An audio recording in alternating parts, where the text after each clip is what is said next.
तो कशावर करणार?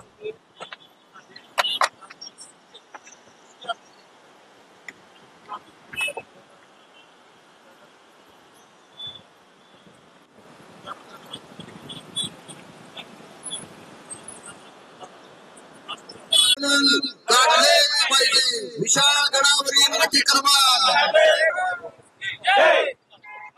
विशाळगड अतिक्रमण झालंच पाहिजे.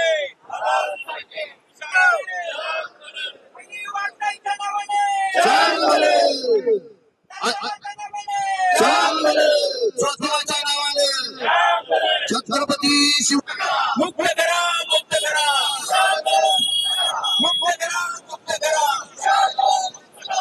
विशाळगडावरून अतिक्रमण, विशाळगडावरून अतिक्रमण. सांगतोय ज्या आपली 2024 ची विधानसभेची निवडणूक झाली छत्रपती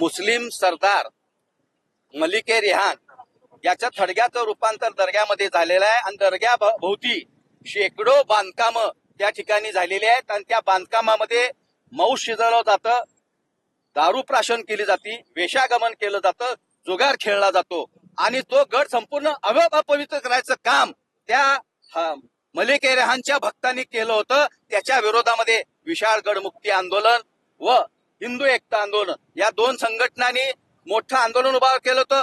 सरकारच्या मुख्यमंत्र्यांच्या, संबंधित मंत्र्यांच्या, वन खात्याच्या मंत्र्यांच्या ही गोष्ट निदर्शनास आणून दिली होती आणि त्याच्यावर आम्ही आदेश घेतला होता आणि त्या आदेशाप्रमाणे ती बांधकामं तोडायला सुरुवात झाली होती.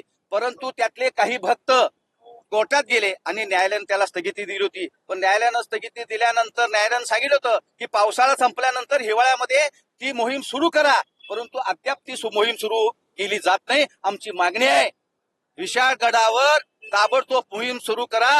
हजरत पीर मलिके रेहानच्या दर्ग्यावर आणि त्या दर्ग्याच्या आसपास असलेल्या सर्व बांधकामावर बुलडोजर लावून अफजल खानचा बेकायदेशीर तसा दर्गा जमीनदोस्त केला, तसा हा सुद्धा दर्गा जमीनदोस्त करा आणि संपूर्ण विशाळगड अतिक्रमण मुक्त करा आणि त्याचबरोबर विशाळगडावर भरणाऱ्या उर्सावर कायमस्वरूपी बंदी घाला आणि नरवीर बाजी प्रभू देशपांडे आणि फुलाजी प्रभू देशपांड्याचं उचित स्मारक उभा करा अशी मागणी हिंदू एकता आंदोलन विशाळगड मुक्ती आंदोलनाच्या वतीनं मी या ठिकाणी करतो आणि मला खात्री आहे की सरकार हे उद्ध्वस्त केल्याशिवाय स्वस्त बसणार नाही आणि अन्यथा आम्हाला हजरत मलिके रेहानच्या दर्ग्याची बाबरी करावी लागेल असा इशारा या ठिकाणी मी देतो.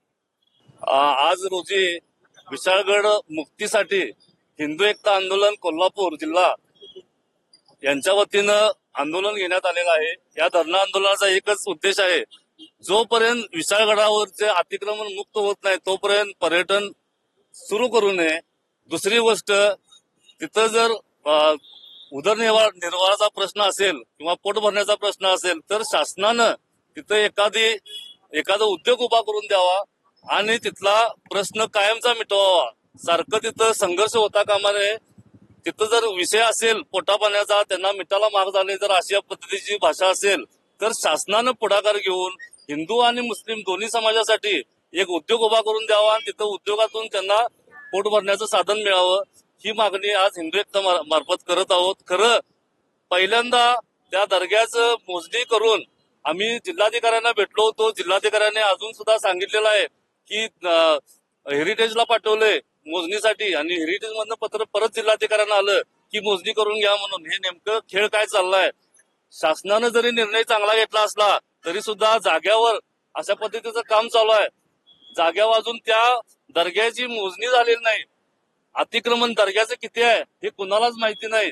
शासन दरबारी जरी 18 बाय 15चा जर दर्गा असेल तर तिथं आता जवळजवळ 10,000 स्क्वेअर फुटाचं त्यांनी अक्युरेशन केलेलं आहे.